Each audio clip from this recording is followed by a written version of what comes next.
Sa wakas, dumating din. O asan yung service to water?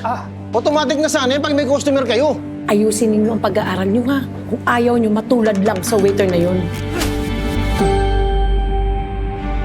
Ihalo ko lang tong dahon ng samba-samba. Tapos haluin mo ng maigi na parang orange juice.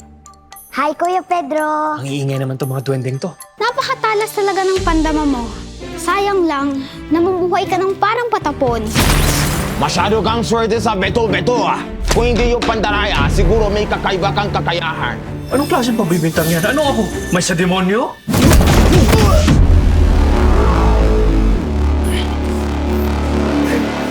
Sa'yo ba to? Akin yan ah!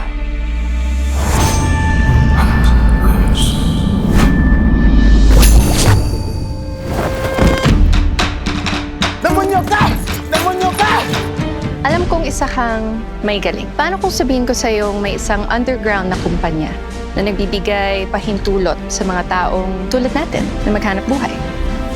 Okay ka lang? Anong klaseng tanong yan? Ayos na ayos ka! Astig!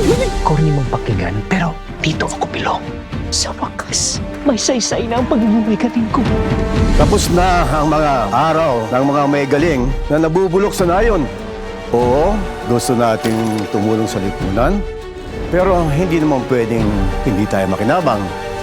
Ang kulang ay paggamit ng diwa o life force para manipulahin ang katawan o kaluluwa ng isang tao. Hindi ito likas na masama. Ako po, susubukan ko po.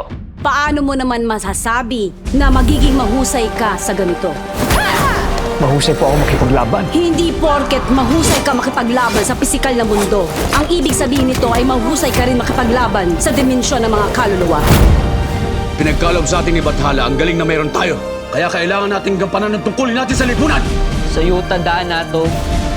Di sa akin.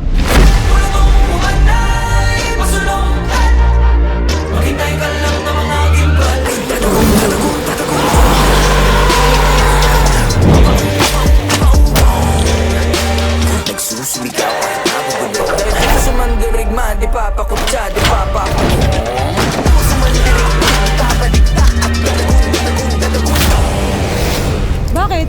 Sino ka ba? Pedro Penduko!